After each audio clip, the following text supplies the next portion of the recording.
আসসালামু আলাইকুম প্রিয় দর্শক, অন্য মঞ্চের আলাপচারিতায় আপনাদের সকলকে স্বাগত জানাচ্ছি। আপনারা জানেন যে গত পরশুদিন আমি একটা ভিডিও বানিয়েছি গাইবান্ধার পলাশবাড়ি যে উপজেলা আছে সেখানকার ২ নম্বর হোসেনপুর ইউনিয়নে একটি আপনার মন্দির নির্মাণ হচ্ছিল। হিন্দু ধর্মাবলম্বীরা সেখানে ৭৬% জমির উপরে প্রায় ২২ কোটি টাকা ব্যয়ে, যেটা শোনা যায় অনলাইনে বিভিন্ন জায়গাতে, একটি বেশ বড়সড় মন্দির নির্মাণ করা হচ্ছিল। এবং আমি দেখিয়েছি যে সেই মন্দির নির্মাণের আগে কিভাবে হেফাজতে ইসলাম, জামাতে ইসলাম, হিজবুত তাহরির অর্থাৎ জামাতে ইসলামের যত রকমের শাখা আছে, গোপন গুপ্ত যত শাখা, মূল মাদার অর্গানাইজেশন তো জামাতে ইসলামী, এরা কিভাবে এই মন্দিরটাকে বন্ধ করার জন্য উঠে পড়ে লেগেছিল।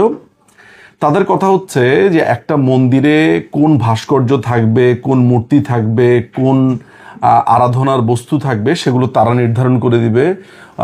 আপনার মূর্তি এত লম্বা হতে পারবে না, এত ফিট হতে পারবে না, এইখানেই কেন হতে হবে, এই জায়গাতে কেন, উদ্দেশ্য কি, ভারতের হাই কমিশনার সেখানে কেন উদ্বোধন করবে, ব্লা ব্লা ব্লা। আমার ওই ভিডিওতে আমি পরিষ্কার করে বলেছিলাম বাংলাদেশে প্রত্যেকটা ধর্ম তার নিজ নিজ ধর্ম পালন করবে, নিজ নিজ ধর্ম পালন করবার জন্য তার ধর্মীয় প্রতিষ্ঠান, মন্দির, মসজিদ, প্যাগোডা নির্মাণ করতে পারবে।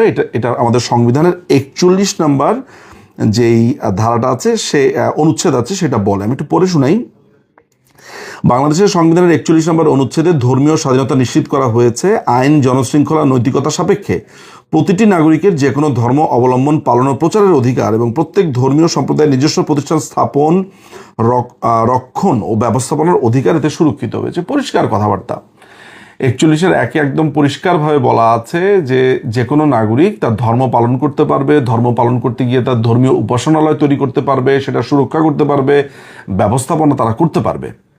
এখন বাংলাদেশের যে মোল্লাগুলো আছে, উগ্র মোল্লা যারা আছে, যাদেরকে আমরা মোটামুটি চিনি, জানি, এদের নাম হচ্ছে তৌহিদি জনতা। এরা আমাদের নাম বিক্রি করে খায়, অর্থাৎ অপকর্ম, যত রকমের নোংরা কাজগুলো তারা করে এবং ওগুলা করে বলে বাংলাদেশের সমস্ত মুসলমান এটা চায়। আসলে সমস্ত মুসলমান এটা চায় না, এটা শুধু ওরাই চায়। আমি আপনাদেরকে একটা ভিডিও দেখাতে চাই আজকে, যেই কারণে ওই আমার আগের ভিডিওটার ফলো আপ আমি যে কারণে করছি, এটা খুবই গুরুত্বপূর্ণ। সেই ভিডিওটাতে আমরা দেখতে পাচ্ছি, যেটা আমার কাছে খুবই ডিস্টার্বিং, হিন্দুদের যে পবিত্র যেই রামের যেই ভাস্কর্য আছে বা সেটা ছবি এঁকে সেখানে জুতা পেটা করা হচ্ছে।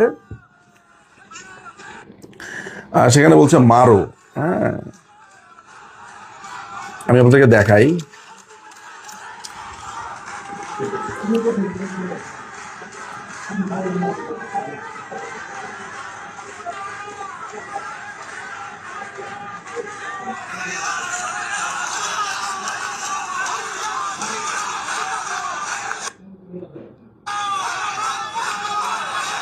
দেখুন, এই হুজুরগুলো এরা বলছে মানি না, মানবো না, বাংলাদেশে রামের ভাস্কর্য তারা মানি না, মানবো না। আমি আবার একটু একটু দেখাবো, শুরু থেকেই দেখাবো।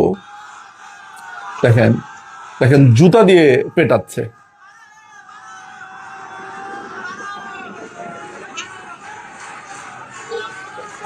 অর্থাৎ অর্থাৎ যে হিন্দুদের যেই পবিত্র মানুষ যিনি রয়েছেন, মানব যিনি রয়েছেন, শ্রীরাম, তাকে তার একটা ছবি এঁকে সেই ব্যানারের মধ্যে জুতা দিয়ে পেটাচ্ছে। কল্পনা করেন তো যে আমাদের মুসলমানের, আমাদের যারা অত্যন্ত সম্মানিত যারা রয়েছে কোনো একটা দেশে, আমাদের সম্মানিত নবী, রাসূল, পয়গম্বর, আল্লাহর বন্ধু, অলি, তাদেরকে এরকম জুতা দিয়ে পেটাচ্ছে, আমাদের কেমন লাগে? এর আগে আমরা দেখেছি যে পশ্চিমা দেশের অনেক জায়গাতে কোরআন শরীফকে পুড়িয়ে ফেলা হয়েছে, যেগুলোতে আমরা অত্যন্ত মর্মাহত হয়েছি, কষ্ট পেয়েছি, প্রতিবাদ করেছি সেগুলার। আজকে চিন্তা করে দেখুন তো যে এইটার রিপারকেশন হিসেবে যদি আজকে ভারতে মুসলিম ধর্মের কোনো শ্রদ্ধেয় ব্যক্তিকে নিয়ে এরকম অবমাননাকর কাজ করা হয়, তাহলে আমাদের কেমন লাগবে? আমি নিশ্চিত যে বাংলাদেশের সমস্ত মানুষ তার এটাকে সাপোর্ট করেনি। এটাতে গুটি কয়েক কিছু মানুষ, যাদেরকে আপনারা চেনেন, আপনাদের মোটামুটি পরিচিত এই লোকগুলো। এখন প্রশ্ন হচ্ছে যে প্রত্যেকটা দেশেই এরকম উগ্রবাদী থাকবে, এই বাংলাদেশে 20 কোটি জনগণের মধ্যে এদের মতো সবাই না, শান্তিপ্রিয় মানুষ এবং অনেক মুসলমান যারা আছে তারাই অবাক হচ্ছে। কিন্তু প্রশ্ন হচ্ছে প্রশাসন কি করছে?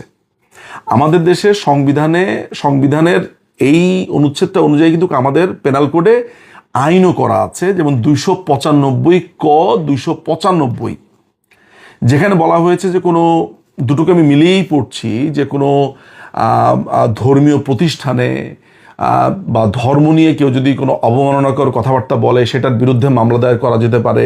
কোনো ধর্মীয় প্রতিষ্ঠানে 95 কতে সম্ভবত প্রতিষ্ঠানগুলো আছে, অর্থাৎ ধর্মীয় প্রতিষ্ঠান, মসজিদ, মন্দির, গির্জা, প্যাকোডা, এইসব জায়গাতে যদি কেউ আক্রমণ করে, অবমাননাকর কথা বলে, তাহলে তার বিরুদ্ধে মামলা করা যেতে পারে। এটা সরকারের অনুমতি লাগে 295 ক এর ক্ষেত্রে। আমি জানি 295 ক দুইটা একসাথে পড়তে হবে। তো এই জায়গাতে এই বর্তমানে দখলদার বাহিনী যারা আছে, এই বিএনপি, তারা কোথায়? বিএনপি যখন এবার ইলেকশন করলো, ওরা কি জানে যে ওদের কতগুলো আসনে ওরা জয়লাভ করেছে সরাসরি হিন্দুদের ভোটে? হিন্দুরা কিংবা অনেক মানুষ আছে যারা ভয় পেয়েছে যে বিএনপিকে ভোট দিবে, এবং বিএনপি মুক্তিযুদ্ধের কথা বলেছে, মুক্তিযুদ্ধের চেতনার কথা বলেছে, প্রচুর মানুষ ভোট দিয়েছে এই ভয়ে যে তা না হলে জামাতে ইসলামী এসে যাবে। আজকে খেয়াল করে দেখুন, এইটা নিয়ে বিএনপির কোনো ধরনের রা নেই, বিএনপির কোনো ধরনের বক্তব্য নাই।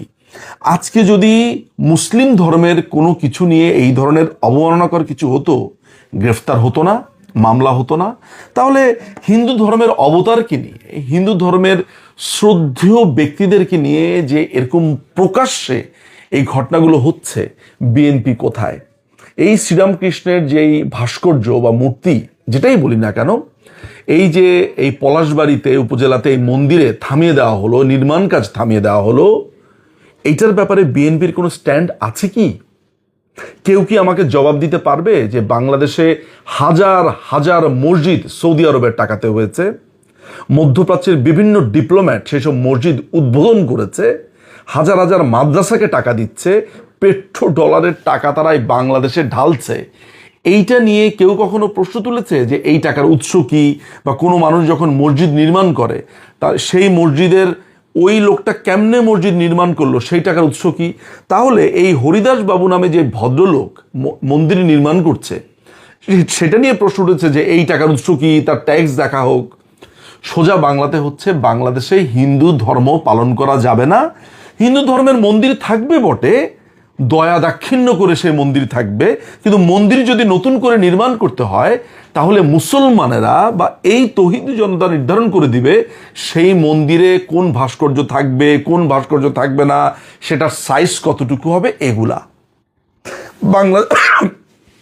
বাংলাদেশে সিগনিফিক্যান্ট অ্যামাউন্ট হিন্দু ধর্মাবলম্বীরা রয়েছে, তাদের উপরে এইসব অত্যাচারের রিপারকেশন, এবং একই সাথে আমরা সীমান্ত অঞ্চলবর্তী জায়গাগুলোতে যেগুলোতে দেখেছি জামাতিরা নির্বাচিত হয়েছে এই ভুয়া মাগরিবের ইলেকশনে, সেখানে দেখেছি কিভাবে ভারতের অঞ্চলে ঢুকে তাদের জিনিসপত্র চুরি করে আনছে, সেখানে ঢিল মারছে, পাটকেল মারছে, মানে ভয়ঙ্কর এক অবস্থা তৈরি হয়েছে। আমার প্রশ্ন হচ্ছে যে বিএনপি আসলে চায় কি? বিএনপি মুক্তিযুদ্ধের কথা বলে, হিন্দুদেরকে প্রলুব্ধ করে, সেখানে তাদের থেকে ভোট নিয়ে এইসব কথাবার্তা বলে সেই উগ্র মৌলবাদীদেরকে, এই জঙ্গিদেরকেই রাস্তায় লেলিয়ে দিয়েছে। প্রকাশ্য রাস্তায় তারা জুতাপেটা করছে হিন্দুদের পরম শ্রদ্ধেয় যে অবতাররা রয়েছে তাদেরকে। সেটা নিয়ে বাংলাদেশের সুশীল সমাজরাও তো কথা বলছে না, কবি সাহিত্যিক যারা আছে তারাও তো কথা বলছে না, কেউ কথা বলছে না, যেন ভয়ে সব নিশ্চুপ হয়ে আছে।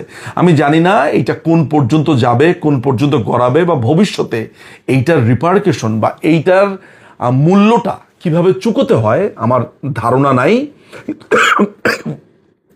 কিন্তু একজন সাধারণ মানুষ হিসেবে আমি আমার প্রতিবাদটা জানিয়ে গেলাম, একজন মুসলিম হিসেবে আমি এই প্রতিবাদটা জানিয়ে গেলাম। আমি মুসলিম, আমি ইসলাম ধর্মের আমি ধারণ করি, আমি নিজেকে মুসলিম বলি, আমি ইসলাম ধর্মকে পালন করি, সেই জায়গা থেকে প্রতিবাদ করে গেলাম যে আমার ধর্মে পরিষ্কার করে বলা হচ্ছে অন্যের ধর্মের প্রতি জুলুম না করবার জন্য। আমার ধর্মে পরিষ্কার করে বলা আছে তোমার ধর্ম তোমার কাছে, আমার ধর্ম আমার কাছে, পরিষ্কার করে বলা আছে। আমাদের ধর্মকে যারা কলুষিত করছে, যারা আমাদের এই ইসলাম ধর্মকে কেন্দ্র করে হিন্দুদের উপর আজকে এই অ্যাটাক করছে, আমি একজন মুসলিম বাংলাদেশি নাগরিক হিসেবে এটার প্রতিবাদ জানিয়ে গেলাম। কারণ আমি আমার উত্তর প্রজন্মের কাছে দোষী থাকতে চাই না। আমাকে কেউ যাতে কখনো জিজ্ঞেস করলে আমি বলতে পারি যে প্রতিবাদটুকু আমি করেছিলাম, আমার যতটুকু কণ্ঠ আছে, যতটুকু অ্যাবিলিটি আছে। আমার মনে হয় বাংলাদেশের মানুষকে এটা নিয়ে কথা বলা দরকার। আজকে আপনি চুপ আছেন, কালকে আপনার ঘাড়ে এসে বলবে যে আপনি জামা কাপড় কতটুকু পরতে পারবেন। আপনাকে প্রশ্ন করবে আপনি প্যান্ট কোন সাইজের পরবেন, জামা কোন সাইজের পরবেন। একদিন আপনার কাছে এগুলো আসবে এবং আসছেও।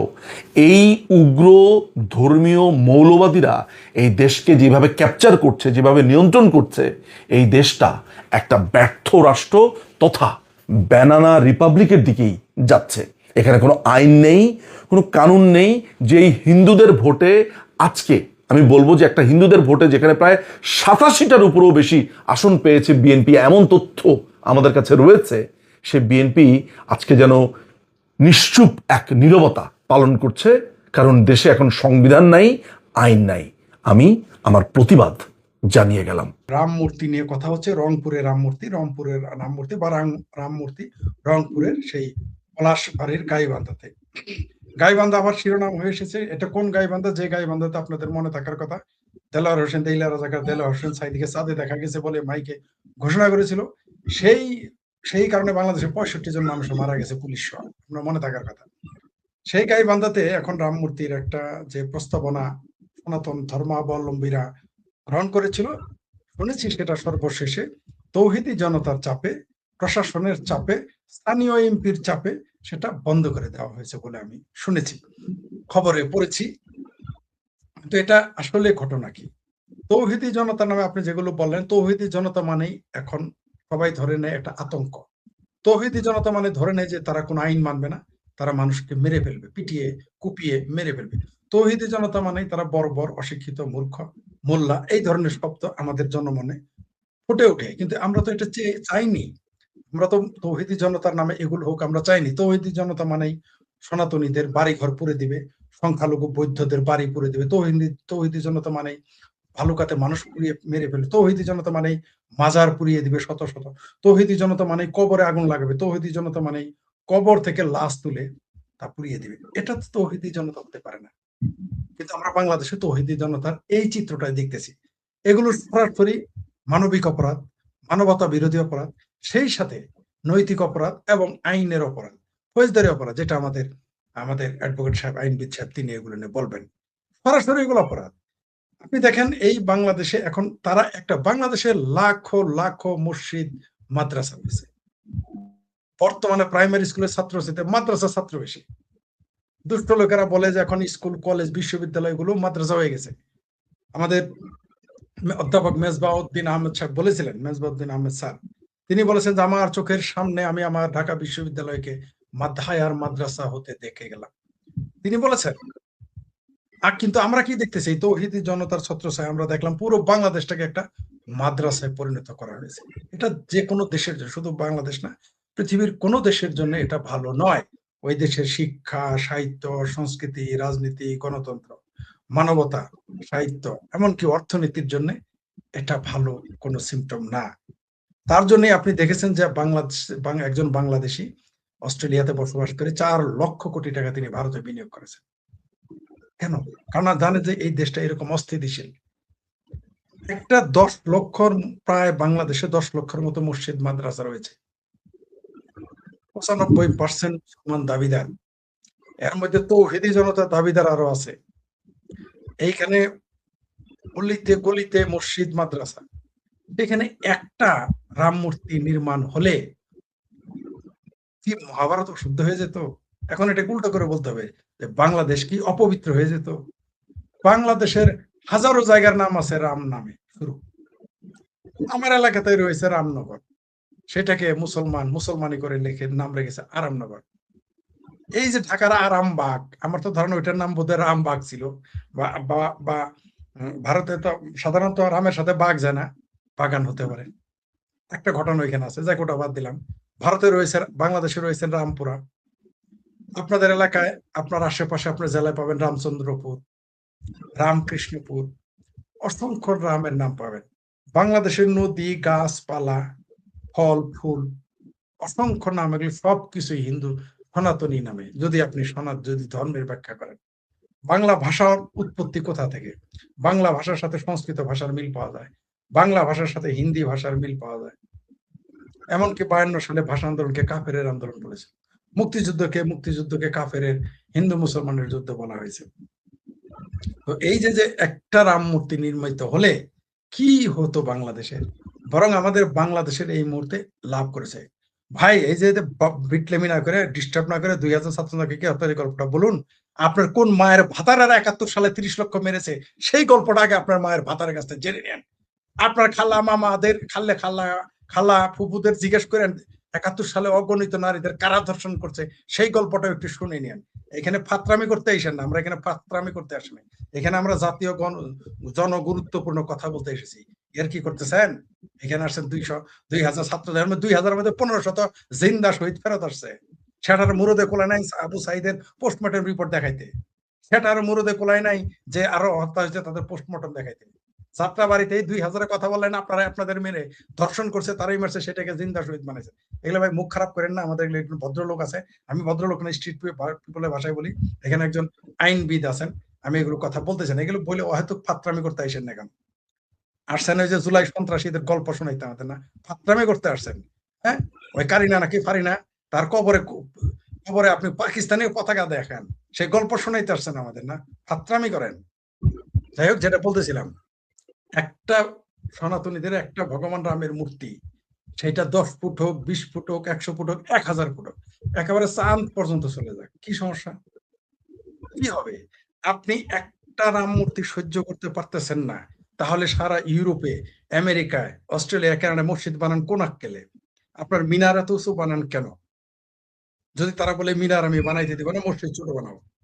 যদি বলে নামাজ, আপনারা নামাজ রাস্তার মধ্যে পড়েন, মসজিদ থাকতো, ওইখানে গিয়ে ফাত্রামি করেন। আর নিজের দেশের নাগরিকেরা, নিজের এই দেশ হিন্দুদের দেশ, সনাতনীদের দেশ, বাংলাদেশের মানুষ মুসলমান হয়েছে সর্বোচ্চ 1500 বছর, 1400 বছর সর্বোচ্চ। তার আগে ছিল তারা খ্রিস্টান, বৌদ্ধ, তার আগে ছিল তারা সনাতনী, তার আগে বাংলাদেশিরা, এই বাংলা অঞ্চলের মানুষ ছিল প্রকৃতি পূজারী। এই কথাগুলো আমাদের বুদ্ধিজীবীদের বলার কথা, আমার না, কিন্তু আমাকে বাধ্য হচ্ছে বলতে, কারণ এটা তারা, কারণ বিড়ালের গলায় কেউ ঘন্টি বাঁধতে চায় না, আমাকে বাঁধতে হয়, তাই বাঁধি। কারণ যোগ্যরা যখন তাদের নিজের দায়িত্ব পালন না করে, তখন অযোগ্যদের চলে আসতে হয়, দায়িত্ব নিয়ে বলতে হয়, তাই এগুলো বলতেছি। এই বাংলাদেশের মানুষ এইখানে এইখানে রামের মূর্তি বানাবে না, কোথায় বানাবে? পাকিস্তানে? পাকিস্তানেও বানাইতে পারবে, ওইখানে রামের পুত্র লবার কুশের শহর লাহোর। তাহলে রামের মূর্তি কোথায় বানাবে? ইরানে? রামের মূর্তি কোথায় বানাবে? মক্কার সামনে, মদিনার সামনে? রামের, হিন্দুদের ভগবানের রামের মূর্তি কোথায় বানাবে? ইরাকে? না তো বাংলাদেশেই বানাবে। আপনি বানাতে দিলে কি সমস্যাটা? বরং আপনি যদি ভগবান, সনাতনীদের ভগবান রামের মূর্তি এখানে স্থাপন করতে দেন, তাহলে আপনারা প্রমাণ করতে পারবো যে বাংলাদেশ সাম্প্রদায়িক সম্প্রীতির দেশ, বাংলাদেশ সৌহার্দ্যের দেশ, বাংলাদেশ গণতান্ত্রিক দেশ, বাংলাদেশ সংখ্যালঘুদের অধিকারকে রক্ষা করার দেশ। সেই সুযোগটা আপনি দেননি, আমরা দিচ্ছি না। এইখানে তো তৌহিদি জনতার ইমান নষ্ট হয়ে যায়। কেন? ভগবান রামের একদল মানে বদমাইশিরে দেখেন, একদল বলে মন্দির হইতে দিব না, আরেক দল বলে হিন্দুই থাকতে দিব না, আরেক দল বলে রামের মূর্তি বানাবো, একটু ছোট বানাবো। ফাত্রামিটা দেখেন, নিজেরাই সিদ্ধান্ত আসতে পারেন এই কোনটা কি। আপনার কি ইমানের জোর? একটা সনাতনীদের ভগবান রামের মূর্তি দেখলাম আপনার ইমান চলে যাবে, ওইরকম ইমান আল্লাহ মুসলমান হয়ে লাভ কি ভাই? ওরকম ইমানদার হওয়ার তো আপনার দরকার নাই। আপনি একটা মন্দির দেখলে আপনার ইমান চলে যায়, আপনার নারীরা যদি বোরকা ছাড়া যায়, আপনার নাকি ইমান দণ্ড সোজা হয়ে যায়। তো মাদ্রাসায় পোলাপান এই ল্যাম এক্সকিউজ কেন দেখান? এই ল্যাম এক্সকিউজ দেখানোর কোনো দরকার আছে? মাদ্রাসায় পোলাপান তো নারী না, ওরা তো পুরুষ পোলা, ওদের দেখলো তো আমরা দেখি আপনাদের ইমান দণ্ড খারাপ। এগুলো ফাত্রামি বাদ দেন, বাংলাদেশটাকে বাংলাদেশের মতো থাকতে দেন। এই বাংলাদেশের শিক্ষা, সংস্কৃতি, ধর্ম সম্মিলিত ভাবে আমরা থাকতে চাই।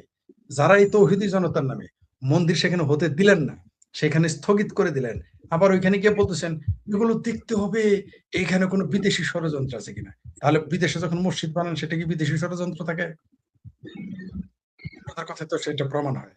আপনি যদি আপনার দেশের সংখ্যাগরিষ্ঠতার জোরে আপনি হিন্দুদের মন্দির বানাইতে দিবেন না, খ্রিস্টানের গির্জা বানাইতে দিবেন না, হিন্দুর মূর্তি বানাইতে দিবেন না। এটা যদি আপনি গায়ের জোরে করেন, তাহলে অন্য জায়গায় যদি গায়ের জোরে শুরু করে, তখন আপনি কোথায় যাবেন? আপনার ইমানের জোর নষ্ট হয়ে যায় ভগবান রামের মূর্তি দেখলে, কিন্তু আপনার ইমানের জোর নষ্ট হয় না ড্রাগের ব্যাপারে দেখলে, ইয়াবার ব্যাপারে দেখলে আপনার ইমানের জোর নষ্ট হয় না। আপনার ইমানের জোর নষ্ট হয় না ৭১-এ যারা খুন ধর্ষণ করেছে তাদের দেখলে আপনার ইমান নষ্ট হয় না। আপনার ইমান নষ্ট হয় একটা পাথর বা মাটির একটা মূর্তি দেখলে, যেটা আপনিই বলেন এটা জড়, এর কোনো আত্মা নাই, এর কোনো কাজ নাই, কোনো মূর্তির কোনো ক্ষমতাই নাই। কিন্তু বোঝা গেল যে মূর্তির ক্ষমতা আছে। বোঝা গেল মাটির হোক পাথর হোক মূর্তির অনেক ক্ষমতা।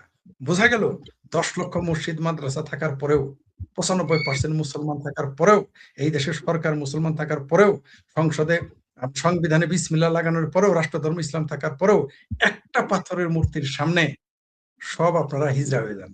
এটাই আপনি প্রমাণ করে দিলেন। হিন্দুরা এগুলো বলতেছে যে ভাই আপনাদের ইসলাম ধর্ম এতই দুর্বল যে একটা ভগবানের মূর্তি থাকলে, পাথরের মূর্তি থাকলে ইসলাম নষ্ট হয়ে যাবে, মুসলমানের ইমান নষ্ট হয়ে যায়। মুসলমানের ইমান খাদ্যে ভেজাল দেখলে নষ্ট হয় না। মুসলমানের ইমান ওজন কম দিলে নষ্ট হয় না। মুসলমানের ইমান ব্যাংক লোন মেরে দিলে নষ্ট হয় না। মুসলমানের ইমান বোনের ওয়ারিশ মেরে দিলে নষ্ট হয় না। মুসলমানের ইমান মাদ্রাসা লক্ষ লক্ষ ছাত্র বলাৎকার হলে তাদের ইমান নষ্ট হয় না, দুর্বল হয় না। মুসলমানের ইমান ওষুধে ভেজাল দিলে নষ্ট হয় না। মুসলমানের ইমান সুদ খেলে নষ্ট হয় না। মুসলমানের ইমান ঘুষ খেলে ইমান দুর্বল হয় না। মুসলমানের ইমান দুর্বল হয়ে যায় মূর্তি রাখলে, একটা মাটির মূর্তি, একটা একটা একটা একটা সনাতনীদের ভগবান রামের মূর্তি রাখলে, সেটা পাথর হোক মাটির হোক, এই দেশের ইমান নষ্ট হয়ে যায়। ওই রকম ইমানদার মুসলমান আসলেই আদৌ দরকার আছে কিনা, সেটা মুসলমান সমাজ এটা বিবেচনা করা উচিত। জি, ধন্যবাদ। সরকারের ১০০ দিনের বেশি পেরিয়ে গেছে, মন্ত্রীরা বিভিন্ন দেশে সফর করছেন, কিন্তু স্বয়ং প্রধানমন্ত্রী তারেক রহমান তিনি এখন পর্যন্ত কোনো দেশে যাননি। তার বিদেশ সফর আসলে শুরু হবে কোন দেশ দিয়ে? তিনি কি প্রথমে চীনে যাবেন, ভারতে যাবেন, নাকি মালয়েশিয়ায় যাবেন? কেন তার এই বিদেশ সফর নিয়ে এত দেরি হচ্ছে বা এত কথা হচ্ছে? ক্ষমতায় আসার পরে অনেকেই ধরে নিয়েছিলেন যে তারেক রহমানের প্রথম বিদেশ সফর হবে ভারত, এবং ১৭ই ফেব্রুয়ারি তিনি শপথ নিয়েছেন। মার্চ মাসেই তার ভারত সফরে যাবার কথা ছিল, এবং আমরা দেখেছি যে বাংলাদেশের পররাষ্ট্রমন্ত্রী ডক্টর খলিল মরিশাস যাবার পথে ভারতে কিছুদিন ছিলেন, এবং তখন তিনি ভারতের মন্ত্রী এবং অজিত দোভাল অনেকের সাথেই গুরুত্বপূর্ণ মিটিং করেছেন। অনেকেই বলছিল যে তিনি সেই সফরে তারেক রহমানের ভারত সফর নিয়ে আলোচনা করেছিলেন, কিন্তু ভারতের পক্ষ থেকে আজ অবধি তারেকের ভারত সফর বিষয়ে কোনো তারিখ পাওয়া যায়নি। এদিকে তিনি চীন যাবেন এটি নিয়েও কিন্তু অনেক কথা শোনা যাচ্ছে, এবং সর্বশেষ শুনেছিলাম যে এই মাসেই তিনি চীন সফরে যাবেন। তারেক রহমান যেন চীন সফরে যান, এর জন্য তার সরকারের পক্ষ থেকে কিন্তু ব্যাপক তোড়জোড় চলছে। ভারত সফর নিশ্চিত না হলেও এই মুহূর্তে ৩ জন বিএনপি সরকারের সিনিয়র মন্ত্রী চীনে রয়েছেন, ডেপুটি স্পিকার চীনে রয়েছেন, এবং তাদের সম্মিলিতভাবে চেষ্টা হলো যে তারেক রহমান যেন জুনের শেষ সপ্তাহে চীনে যেতে পারেন। ২৩শে জুন থেকে ২৯শে জুনের মধ্যে তারা তারেক রহমানের চীন সফরের জন্য সর্বোচ্চ চেষ্টা করছেন। এদিকে চীনা রাষ্ট্রদূত ঠাকুরগাঁয়ে গিয়েছিলেন। মির্জা ফখরুল আলমগীরের ঠাকুরগাঁয়ে তিনি বিভিন্ন শিক্ষা প্রতিষ্ঠানে ছাত্রছাত্রীদের শিক্ষা সামগ্রী বিতরণ করেছেন, এবং সেখানে মির্জা ফখরুল আলম যে বক্তৃতাটা দিয়েছেন, এবং চীনা রাষ্ট্রদূত চীনা ভাষায় যে বক্তৃতা দিয়েছেন, দুটোই বেশ আনন্দদায়ক ছিল উপস্থিত যারা সেখানে ছিলেন। চীনা রাষ্ট্রদূত চীনা ভাষায় বক্তৃতা দিয়েছেন, এবং সেখানে একজন তরুণী দোভাষী ছিলেন, তিনি সেটা আবার বাংলা করে দিয়েছেন। চীন সফরে যাবার জন্য মরিয়া হয়ে চেষ্টা করা, আবার বিভিন্ন সীমান্ত এলাকায় চীনের অ্যাক্টিভিটিস, যেমন ৩টি সীমান্ত এলাকায় তারা ৫০ শয্যা বিশিষ্ট হাসপাতাল নির্মাণ করতে চেয়েছে। ঠাকুরগাঁয়ে তারা আগামী বছর একটি প্রতিনিধি দল পাঠাবেন, সেখানে ইন্ডাস্ট্রি করবার কথা বলা হচ্ছে। এর আগে বরগুনায় চীনা রাষ্ট্রদূত গিয়েছিলেন, যেখানে একটি ড্রোনকে নিষ্ক্রিয় করা হয়েছিল এবং জেলেরা পেয়েছিলেন। তো চীন সারা বাংলাদেশ দাপিয়ে বেড়াচ্ছে। তো চীন যখন সারা বাংলাদেশ দাপিয়ে বেড়াচ্ছে, তখন মার্কিন রাষ্ট্রদূত বেন ক্রিস্টেনসনের ভূমিকা আসলে কি হওয়া উচিত? তার তো চাকরি থাকার কথা না, কারণ তিনি সিনেটে যে ইন্টারভিউটা দিয়েছিলেন বাংলাদেশে রাষ্ট্রদূত হিসেবে ফাইনাল মনোনীত হবার আগে, সেখানে তাকে প্রশ্ন করা হয়েছিল বাংলাদেশে চীনের প্রভাব তিনি কিভাবে কমাবেন, এবং তিনি বলেছিলেন তিনি চেষ্টা করবেন। কিন্তু এখন দেখা যাচ্ছে যে তিনি আসার পরে বাংলাদেশে চীনের প্রভাব আগের যে কোনো সময়ের চাইতে অনেক বেশি বেড়ে গেছে, এবং তারই লক্ষণ আমরা দেখছি। এখন তারেক রহমান চীনে গেলে কি আলোচনা হবে সেটি নিয়েও কিন্তু এই যে সিনিয়র মন্ত্রীরা গেছেন, এটি নিয়ে আলোচনা হচ্ছে যে তারেক রহমান যদি চীন সফরে আসেন তাহলে কি নেবেন কি দেবেন এগুলো নিয়ে আলোচনা হবে। তো ভারতে যাবেন, চীনে যাবেন, কিন্তু তার সফরের ডেটটা আমরা পাচ্ছি না। এটাই সমস্যা, যে তিনি আসলে কবে যাবেন। এই যে মালয়েশিয়া যাবেন বলে আবার শুনলাম, সেই মালয়েশিয়া যাওয়াটাও এখনো নিশ্চিত হতে পারছে না।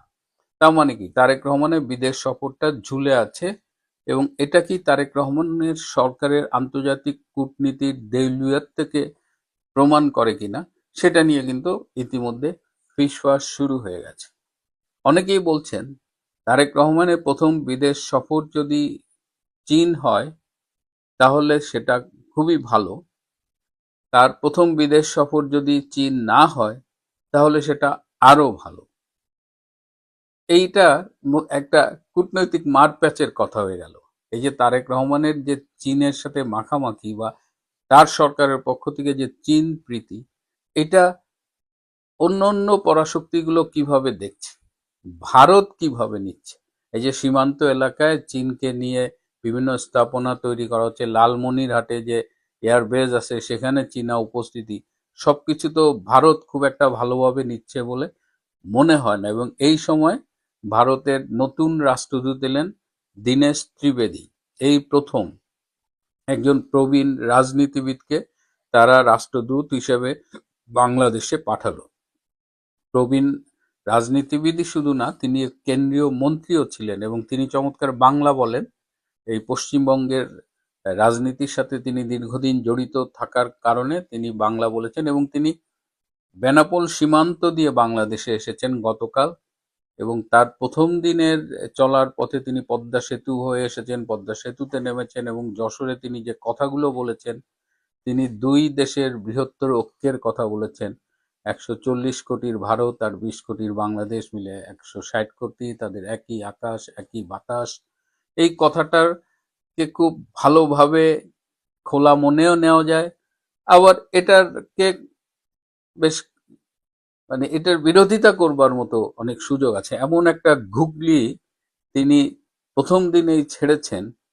তো এখন কথা হচ্ছে যে তিনি দুই দেশের ঐক্য মানে কি, বাংলাদেশ ভারত এক হয়ে যাবে। আবার আরেকটা কথা হচ্ছে বাংলাদেশ ভারতের ঐক্যের কথা বলছেন, তাহলে সার্ক কি দোষ করলো? তো এই কূটনীতির এই খেলাগুলো চলছে। বাংলাদেশ আসলে আন্তর্জাতিক কূটনীতিতে যে কোন দিকে যাচ্ছে, কার বন্ধু হতে যে কার শত্রু হয়ে যাচ্ছে, এই আলোচনাগুলো কিন্তু হচ্ছে। এবং এই বাংলাদেশ চীনের এই সম্পর্ক, সেটা নিয়ে ভারত এবং আমেরিকার উদ্বেগ। ঠিক তখন আমরা দেখছি যে এই যে ইসলামী ব্যাংক নিয়ে বিএনপি সরকার এবং জামাতে ইসলামের মধ্যে যে একটা টাগ অফ ওয়ার শুরু হয়েছে, ঠিক সেখানে এই দ্বন্দ্ব মেটাতে সক্রিয় হয়েছেন মার্কিন রাষ্ট্রদূত বেন ক্রিস্টেনসন। নিন্দুকেরা বলছে যে একটা দেশ কোন পর্যায়ে গেলে তার নিজেদের ব্যাংকিং ইস্যুতেও বিদেশি রাষ্ট্রদূতের হস্তক্ষেপ করতে হয়। এটা কি বাংলাদেশের জন্য খুব সম্মানজনক, নাকি ব্রেন ক্রিস্টেনসনের আসলে কাজের পরিধিটা বা তার সীমাটা তিনি নিজেই হয়তো জানেন না, যেখানেই যখন ইচ্ছে হচ্ছে তিনি স্টেপ ইন করে যাচ্ছেন? একজন রাষ্ট্রদূত কি এটা করতে পারে? না এটা কূটনৈতিক শিষ্টাচারের মধ্যে পড়ে? প্রিয় বন্ধুরা, আজ এই পর্যন্তই। ভালো থাকবেন। এই যে আমাদের বাংলাদেশ, এটি 53-54 বছরের স্বাধীন একটি দেশ, কিন্তু এই বাঙালির শেকড়, বাঙালির যে কালচার, বাঙালির যে ইতিহাস, বাঙালির যে মনন, বাঙালির যে শিক্ষা, সাহিত্য এবং সংস্কৃতি, এটা 1, 2, 3 বা 5 বছর, 100 বছরের নয়। আপনারা দেখেন যে বাংলা সাহিত্য 1913 সালে নোবেল অর্জন করেছে, অর্থাৎ আমাদের বাঙালি কবি, বাংলার কবি রবীন্দ্রনাথ ঠাকুর 1913 সালে নোবেল অর্জন করেছেন। 2013 সালে 100 বছর পেরিয়ে গেছে, আজকে 113 বছর শেষ হচ্ছে। তাহলে খেয়াল করে দেখেন, বাংলাদেশের বয়স হতে পারে কম, বাংলাদেশের বয়স হতে পারে 54 বছর, কিন্তু বাংলার ইতিহাস, ঐতিহ্য, বাংলার সাহিত্য, সংস্কৃতি, বাংলার এই যে জাতিগত বৈচিত্র্য এবং বুদ্ধিভিত্তিক যে কালচার, এটা কিন্তু শত শত বছরের পুরনো। এই বাঙালি হাজার হাজার বছর থেকে নিজস্ব ভাষা, নিজস্ব সংস্কৃতি এবং নিজেদের ঐতিহ্য এবং ইতিহাস ভিত্তিক একটি রাষ্ট্রের স্বপ্ন দেখেছিলেন। কিন্তু সেই স্বপ্নের ভেতরে থাকতে থাকতে 1947 সালে ধর্মের ভিত্তিতে, মুসলমানের ভিত্তিতে বাঙালি একটি রাষ্ট্র পেলেন, তাও ভগ্নাংশ, অর্থাৎ পাকিস্তানের অংশ হলেন। এই পাকিস্তানের অংশ হয়ে বাঙালি দেখল যে বাঙালির ধর্মভিত্তিক যে পরিচয়, এই পরিচয় দিয়ে আসলে রাষ্ট্র চলে না। মাত্র 23 বছরের মাথায় সেই রাষ্ট্রটি ফেইল করল, রাষ্ট্রটি পরাজিত হলো এবং সেটি ভেঙে বহুমাত্রিক চিন্তায় এবং চেতনায় হিন্দু, বৌদ্ধ, খ্রিস্টান এবং মুসলমান সবার সমন্বয়ে, সবাই কাঁধে কাঁধ মিলিয়ে এবং ভিন্ন ধর্মের, ভিন্ন আদর্শের, ভিন্ন চিন্তার মানুষ এক জায়গায় হয়ে অসাম্প্রদায়িক চেতনায়, বুদ্ধিভিত্তিক চেতনায়, আমাদের সাংস্কৃতিক ধারাবাহিকতার চেতনায়, ভাষাভিত্তির চেতনায় আমরা একটি রাষ্ট্র তৈরি করেছিলাম, যেই রাষ্ট্রটির নাম ছিল বাংলাদেশ এবং এখনো আছে বাংলাদেশ।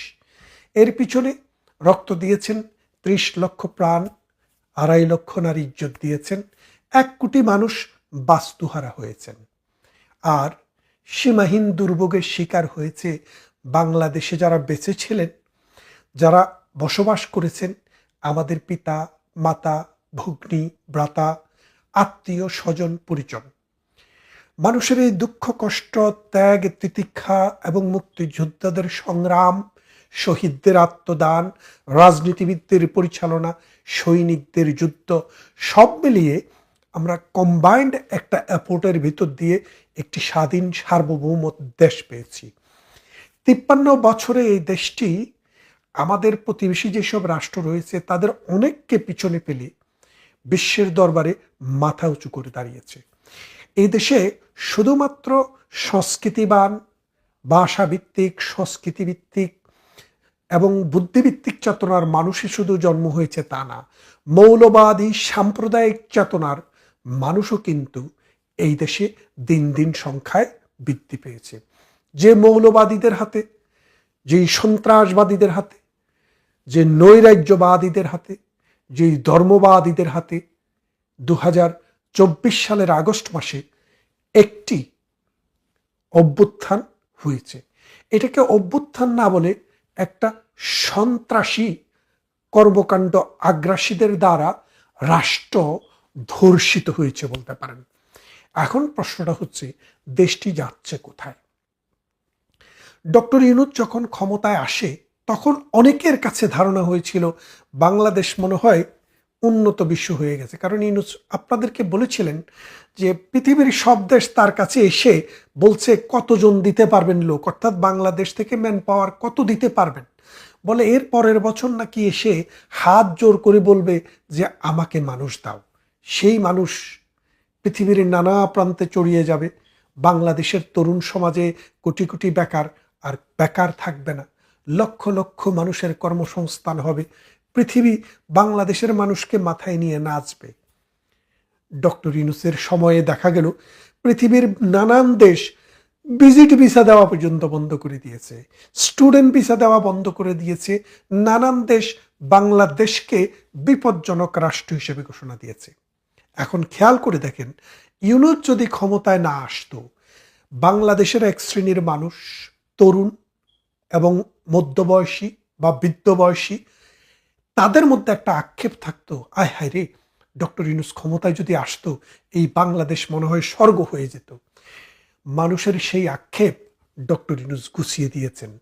তিনি বাংলাদেশকে একটি মবের রাজত্ব কায়েম করেছেন। গতকাল রাত্রে দেখলাম জাতীয় দলের একজন খেলোয়াড়ের যে অবস্থা, জাতীয় দলের খেলোয়াড়, বর্তমান জাতীয় দলের নাইম, সেই ভদ্রলোককে, সেই খেলোয়াড়কে উত্তম মধ্যম দিয়ে পুলিশ ধরে নিয়ে গেল। কি সন্দেহ করে? তার গাড়িতে সোনা চোরাচালানির কারবারি সোনা আছে মনে করে। কিছুই পাওয়া গেল না।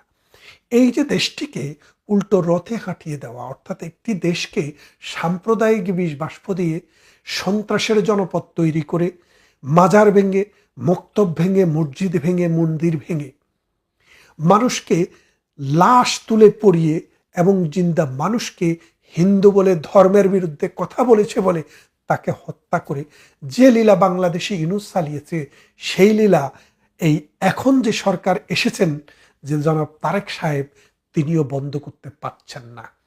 তিনি কি বন্ধ করতে পারছেন না নাকি তার ইচ্ছা নেই, সেটা আপনারা একটু বিচার করে দেখবেন। এই যে বাংলাদেশ প্রতিনিয়ত আমাদের জীবন থেকে দিন যাচ্ছে, আমরা অন্ধকারের দিকে যাচ্ছি।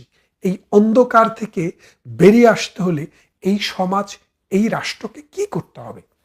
আপনারা খেয়াল করে দেখেন, বাংলাদেশ একটা সময়ে, আপনি যদি 70, 80 অথবা 90-এর দশকেও যান, অভাবের যে গভীরতা, দারিদ্র্যের যে গভীরতা বাংলাদেশের সমাজে খুবই কঠিন একটা অবস্থা ছিল। কিন্তু সেই অবস্থায় বাংলাদেশ এখন নেই। মানুষের হাতে হাতে মোবাইল এসছে, কানেক্টিভিটি মানুষের বেশ বেড়ে গেছে।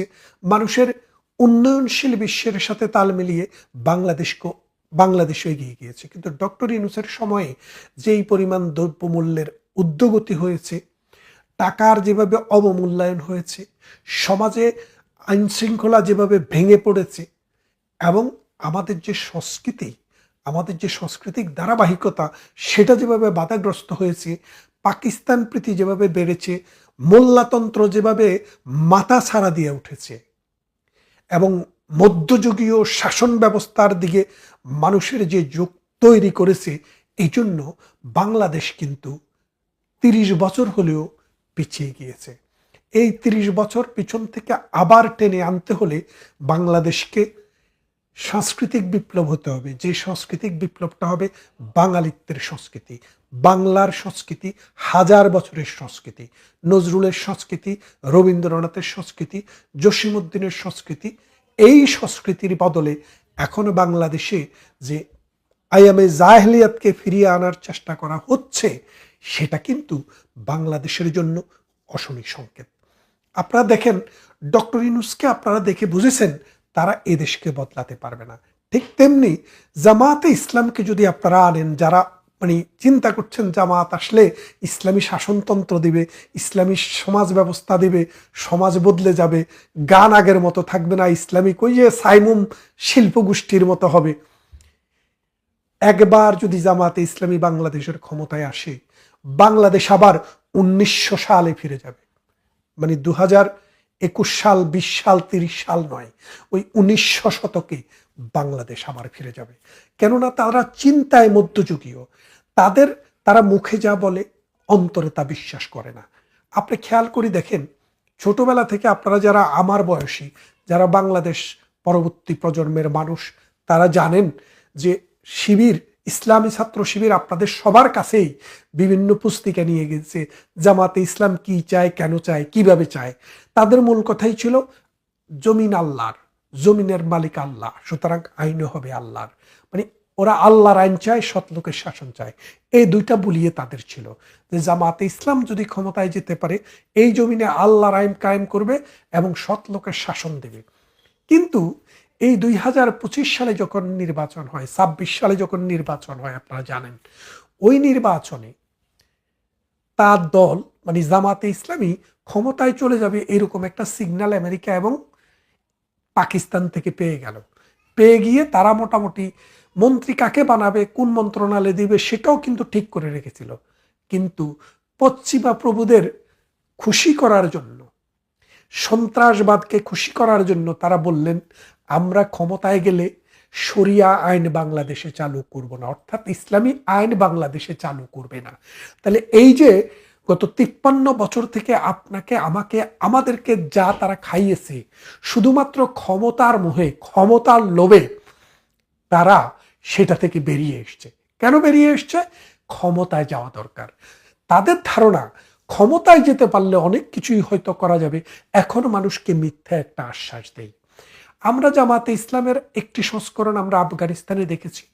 মহিলাদের স্কুলগুলো বন্ধ হয়ে গেছে, মহিলারা খবর পাঠ করতে পারে না, বাজারে যেতে পারে না, স্কুল কলেজে বিশ্ববিদ্যালয়ে যেতে পারে না, শুধু প্রাইমারি স্কুলে 5ম শ্রেণী পর্যন্ত পড়তে পারে। এটা হচ্ছে জামাতের মডেল। জামাত, এই ইসলামী ব্যাংক জামাতের কোনো মালিকানা ছিল না। সেই ডক্টর ইউনূসের সময়ে জামাত সেটাকে আবার কুক্ষিগত করেছে। সরকার বলছে 11,000 কোটি টাকা সেখান থেকে ড্রেন করে নিয়ে গেছে নির্বাচন করার জন্য। এইসব আমরা শুনছি, আমরা বলছি না। পার্লামেন্টে দাঁড়িয়ে বাংলাদেশের মন্ত্রী বলছেন আর আমরা সেটা শুনছি। তাহলে খেয়াল করে দেখেন, এই জামাতে ইসলামী আজকে বাংলাদেশকে অস্থিতিশীল করার চেষ্টা করছে। রাঙ্গামাটি, খাগড়াছড়ি, বান্দরবন সহ যেই সব সীমান্তবর্তী অঞ্চল আছে সেই সব অঞ্চলে তারা আস্তে আস্তে দুর্গ গড়ে তুলছে। এই দুর্গ গড়ে তুলে এই বাংলাদেশে একটি যুদ্ধ তারা করতে চায়, যেই যুদ্ধটি হবে ভারত এবং পাকিস্তানের এই প্রক্সি যুদ্ধের ক্ষেত্র হবে বাংলাদেশ। এখানে অস্ত্র আসবে আমেরিকা থেকে, এখানে অস্ত্র আসবে চায়না থেকে, এখানে অস্ত্র আসবে পাকিস্তান থেকে, আর যুদ্ধে মরবে আমাদের সন্তান, আমাদের পিতৃপুরুষের বিটা জ্বলবে, আমার দেশ আপনার দেশ জ্বলবে। এই জ্বলা বন্ধ করতে হলে, এই দেশকে উন্নয়নের গতিধারায় ফিরিয়ে আনতে হলে এই মৌলবাদী চেতনাকে চিরতরে নস্যাৎ করে দিতে হবে, উচ্ছেদ করতে হবে। মানুষের শাসন মানুষের জমিনে সারা পৃথিবীতে আছে, সৌদি আরবে আছে, পাকিস্তানে আছে, বাংলাদেশেও আছে।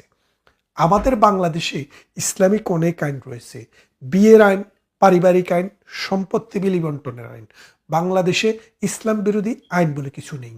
আমাদের যে সুদভিত্তিক সমাজ ব্যবস্থা, এটি কোনো অন্যায় ব্যবস্থা নয়। কারণ ইসলামে যে সুদের কথা বলেছে, ওই রিবাকে যদি আজকে ব্যাংকিং ব্যবস্থার সাথে তুলনা করেন, সেটা আকাশ এবং পাতাল। আগে ধনী লোকেরা গরিব মানুষকে সুদ দিত, দিয়ে এটা যদি না দিতে পারে সময় বাড়াতো, সুদের হারও বাড়তো। এক সময় জমি জিরাত সব হারিয়ে তারা বাস্তুহারা হয়ে যেত। কিন্তু আজকের দিনে ব্যাংকের সুদ 5%, 7%, 2%। কিন্তু এর বিনিময়ে তারা শুধু টাকাই দিচ্ছে না, তারা সেবা দিচ্ছে। এবং আপনার কার্ড দিয়ে আপনি পৃথিবীর যেই কোনো জায়গা থেকে টাকা উত্তোলন করতে পারেন, ক্রেডিট কার্ড ব্যবহার করতে পারেন, ডেবিট কার্ড ব্যবহার করতে পারেন। চোখের নিমেষে টাকা এক জায়গা থেকে আরেক জায়গায় স্থানান্তর করতে পারেন। এখনের যে ব্যাংকিং ব্যবস্থা বাংলাদেশে, এটা সুদভিত্তিক বললে ভুল হবে, এটাকে বলতে হবে বাণিজ্য ভিত্তিক। নবী করিম সাল্লাল্লাহু আলাইহি সাল্লাম বলেছেন, আমাদের জীবনের 90 ভাগ হচ্ছে ব্যবসা আর 10 ভাগ হচ্ছে অন্যান্য জিনিস। ব্যবসাকে তিনি হালাল করেছেন, সুদকে হারাম করেছেন। এখন যেটা ব্যাংকিং ব্যবস্থা চলছে, এটা ব্যবসা, এটা সুদ নয়। সুতরাং বাংলাদেশে ইসলাম বিরোধী কোনো আইন নেই। যেটা আছে বাংলাদেশে, সেটা হচ্ছে প্রগতিশীল রাষ্ট্রকে গড়ে তোলার জন্য আইন, যেটাকে বলা যায় তাজির। তাজির মানে হচ্ছে কাসাস এবং হাদ নামে যে ইসলামিক শাসন ব্যবস্থা রয়েছে, সেটার যে লেকুনা, সেটা পূরণ করার জন্য তাজির বা রাষ্ট্র নিয়ন্ত্রিত রাষ্ট্র মানে আইন তৈরি করবে। সে আইন কোরআন হাদিসের সাথে কন্ট্রাডিক্ট করবে না। বাংলাদেশে সেটা আরো 50 বছর আগ থেকে আছে, ভবিষ্যতেও থাকবে।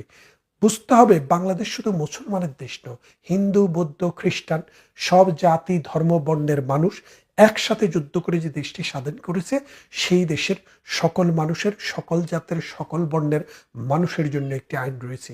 এই আইনকে যারা শ্রদ্ধা করে না, তারা মুখে মুখে ইসলামিক আইন চায়, আর ক্ষমতায় যাওয়ার সময় হলে তারা সেখান থেকে ফিরে আসে। তাদের এই মুনাফিকি 71-ও দেখেছি, আমরা ভবিষ্যতেও দেখব। ভালো থাকবেন, কথা হবে অন্য কোনো ভিডিওতে। আসসালামু আলাইকুম। এটা তো নতুন কথা না।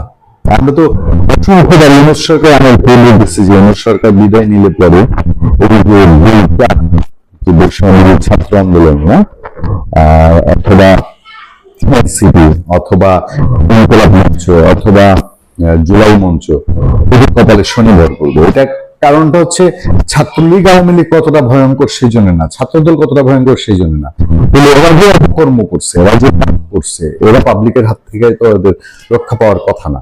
এবং এরই উদাহরণ হচ্ছে হবিগঞ্জের মাহাদি, ছাত্রদল যার উপরে দোলাই দিয়েছে বলে মাহাদি নিজে অভিযোগ করছে। এরই উদাহরণ নেত্রকোনায় সেই জাহাঙ্গীরনগর বিশ্ববিদ্যালয়ের সমন্বয়ক তার উপরে ছাত্রলীগ যে হেনস্থা করেছে তাকে নিহত করে। এই উদাহরণ দুটি খুব উৎকৃষ্ট উদাহরণ। দেখেন, নৈতিক জায়গা থেকে আমরা এই দুইটা কাজকে আমরা সমর্থন করতে পারি না, আমরা সমর্থন করি না। কিন্তু মুদ্রার অন্য দিকটা যদি আপনি দেখেন, এই যে গতকালকে আমি একটা কন্টেন্ট আপনাদের সঙ্গে আলোচনা করেছি, এতটা নির্দয় নৃশংস মানুষ কিভাবে হয়, সে যে এবং ছাত্রলীগের ছেলে তাকে পিটিয়ে মারলো এবং মারার পরে তাকে তার স্ত্রীকে সাথে বেঁধে রাখলো এবং মৃত্যু মুখে যখন সে পতিত হলো তখন পানি তৃষ্ণায় করছিল, তখন তার মুখে প্রস্রাব করে দিল। এই যে দৃশ্যগুলো, এগুলো যে আজকে যারা নেত্রকোনায় এই জাহাঙ্গীরনগর বিশ্ববিদ্যালয়ের সমন্বয়কের ভিডিও দেখে খুব তাদের সুশীলতা জেগে পড়েছে, তাদের চোখে কি ওই নির্মম ঘটনাগুলো চোখে পড়ে না? এই নির্মম ঘটনাগুলো প্রকৃতির এই প্রশ্নকে উঠতে পারে না। প্রকৃতির প্রতিশোধের ভয় ওদের যারা গুরু, ওই গুরুরাও যে ছটপট ছটপট করছে, একটা উদাহরণ আপনাদেরকে দেখাই। আওয়ামী লীগের হামলা থেকে কেউ রক্ষা পাচ্ছে না। কে বলছে জানেন? সেই প্রখ্যাত বিখ্যাত নাসিরউদ্দিন পাটোয়ারি।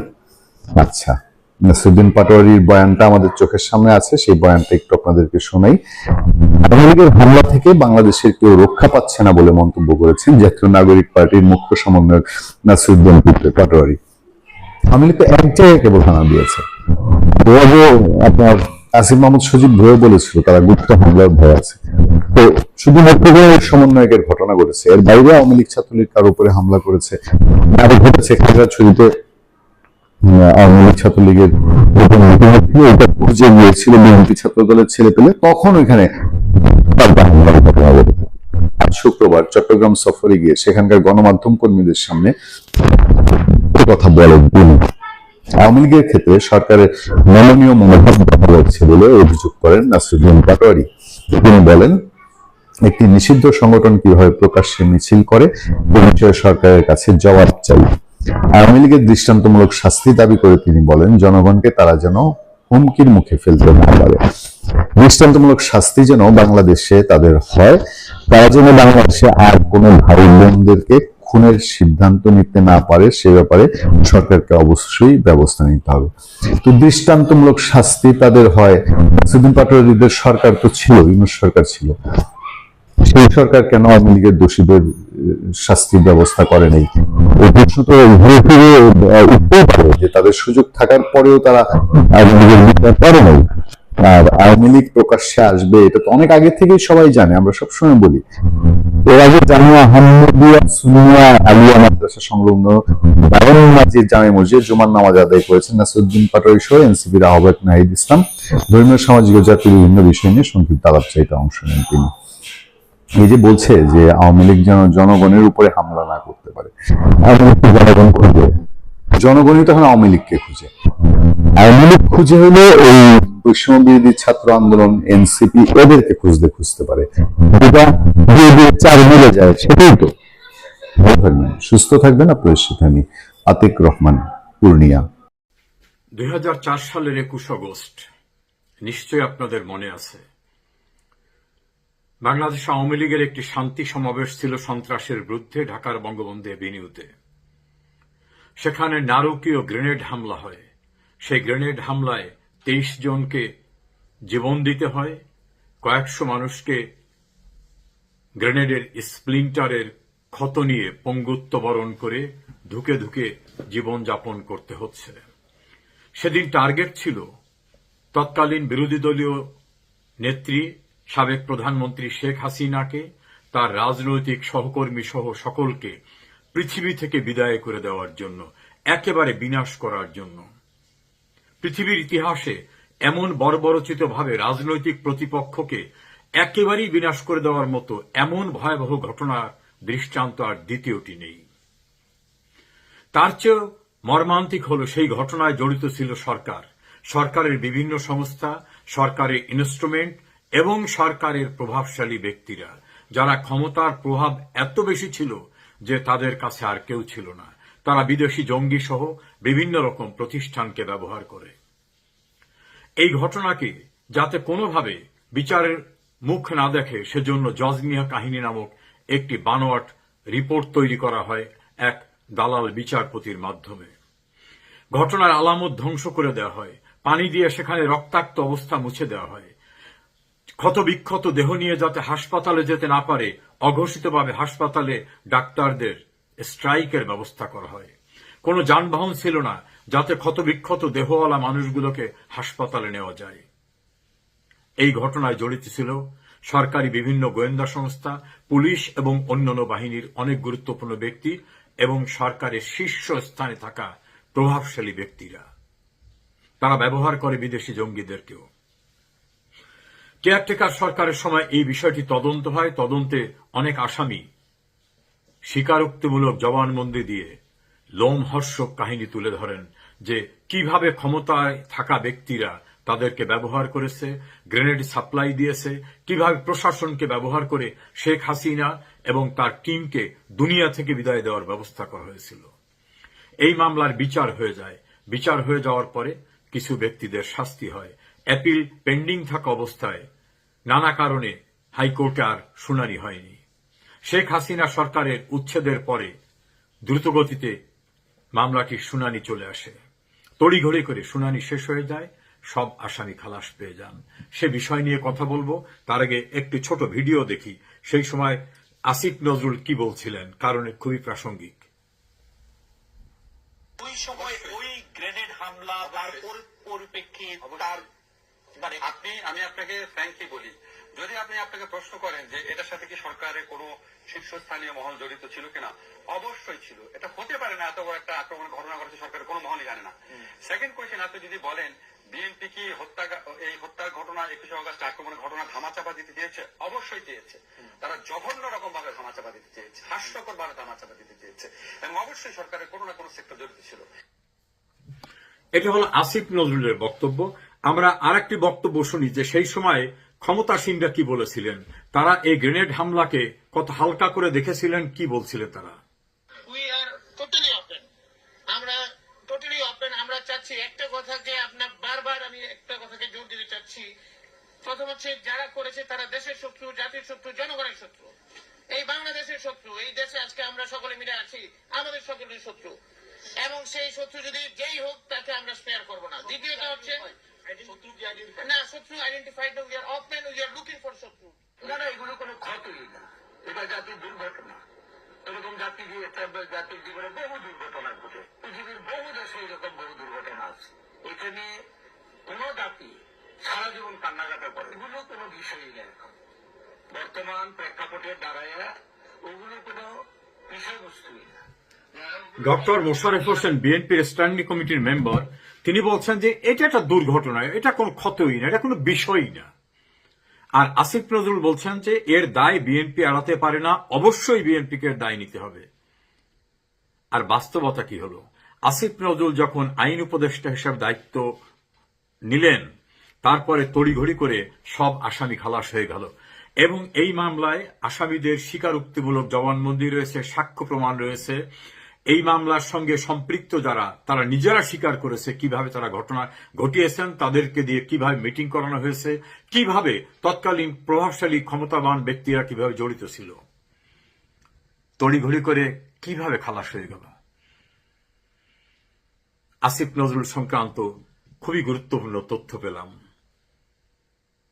কিভাবে তিনি প্রলোভন দেখিয়ে বিচার ব্যবস্থাকে প্রভাবিত করে আওয়ামী বিরোধী শিবিরের কৃপা অর্জনের জন্য এত বড় নির্মম, মর্মান্তিক, বর্বরচিত ঘটনার সকল আসামিকে খালাস হয়ে যাওয়ার প্রক্রিয়ায় ভূমিকা রাখলেন সে তথ্য পেয়েছি।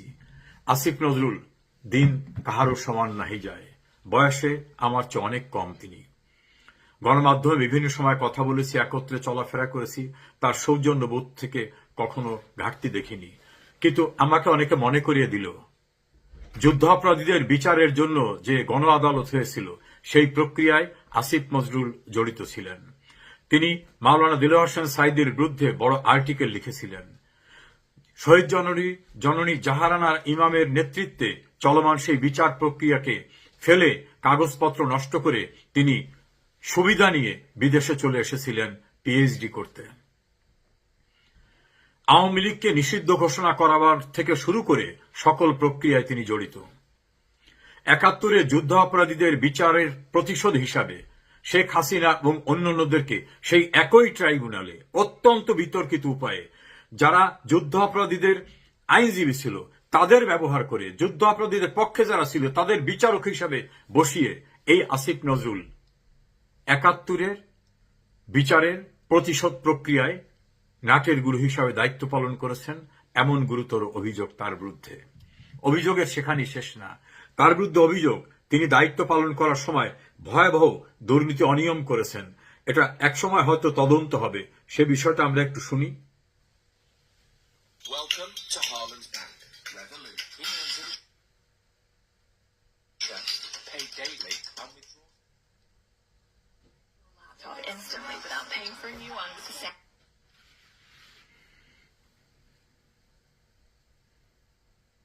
And just extreme fit drive. সাবেক আইন উপদেষ্টা আসিফ নজরুলের বিরুদ্ধে এবার শত কোটি টাকা দুর্নীতির অভিযোগ উঠেছে। সারা দেশে জমি কেনা বেচার কাজে তদারকিতে থাকা কর্মকর্তাদের বদলি বাণিজ্য করে এই বিশাল অঙ্কের অর্থ হাতিয়ে নেওয়ার দাবি উঠেছে। যেই লেনদেনে আসিফ নজরুল ও তার সঙ্গে তার সহকারীর নাম উঠে এসেছে, এমন অভিযোগ করেন সুপ্রিম কোর্টের আইনজীবী ব্যারিস্টার এম সরওয়ার হোসেন। বুধবার দুর্নীতি দমন কমিশনের কার্যালয়ে ব্যারিস্টার এম সরওয়ার হোসেন আসিফ নজরুলের নামে অভিযোগের আবেদন জমা দেন। আবেদনের সঙ্গে একটি জাতীয় দৈনিকে প্রকাশিত ৮ মাসের সাব রেজিস্ট্রার বদলিতে ঘুষ লেনদেন শত কোটি শিরোনামের প্রতিবেদন সংযুক্ত করা হয়েছে। অভিযোগে জানা যায়, গত ৮ মাসে জমি নিবন্ধন অধিদপ্তরের ৪০৩ জন কর্মকর্তার মধ্যে ২৮২ জনকেই বদলি করা হয়েছে। দাবি করা হয়েছে এই ২৮২ জনের মধ্যে প্রায় ২০০ জন তাদের পছন্দের কর্মস্থলে যেতে মোটা। এরকম অসংখ্য রিপোর্ট তার বিরুদ্ধে এসেছে, আমি সেইটাকে খুব গুরুত্ব দিচ্ছি না। আমি যে বিষয়টা নিয়ে মূলত কথা বলছি, ২১শে আগস্টের সেই মর্মান্তিক ভয়াবহ ঘটনা যেটায় রাজনীতিতে সরাসরি দুইটা বিভাজন করে দেওয়া হলো এবং একটি পক্ষকে একেবারেই বিনাশ করার জন্য রাষ্ট্রীয় পৃষ্ঠপোষকতায় রাষ্ট্রীয় ইনস্ট্রুমেন্ট, রাষ্ট্রীয় বাহিনী এবং রাষ্ট্রীয় বিভিন্ন অর্গান ব্যবহার করে হামলা করা হয়েছিল। সেই ঘটনার দায় আসিফ নজরুল গণমাধ্যমে বলছিলেন বিএনপি এড়াতে পারে না, বিএনপির প্রভাবশালীরা এড়াতে পারে না। আর সেই আসিফ নজরুলই প্রভাব বিস্তার করে সকল আসামিকে খালাস করিয়ে দেওয়ার ঘটনা ঘটিয়েছেন এবং সেক্ষেত্রেও তার দুর্নীতি অনিয়মের গুরুতর অভিযোগ উঠেছে।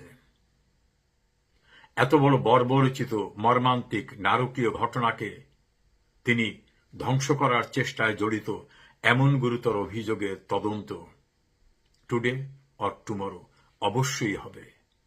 যে যুদ্ধাপরাধীদের বিচারের জন্য গণ আদালত প্রক্রিয়ায় তিনি জড়িত ছিলেন, সেই যুদ্ধাপরাধীদের বিচার কেন করা হলো তার প্রতিশোধ হিসাবে যারা বিচারের সংগঠক ছিল, আয়োজক ছিল, তাদেরকে সেই একই ট্রাইব্যুনালে সম্পূর্ণরূপে সাজানো বানোয়াট বিচার করে ফাঁসির রায় দেওয়ার মতো ঘটনার কুশীলব আসিফ নজরুল।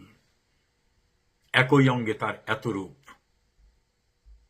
একদিন সব প্রশ্নের মুখোমুখি হতে হবে আসিফ নজরুলকে।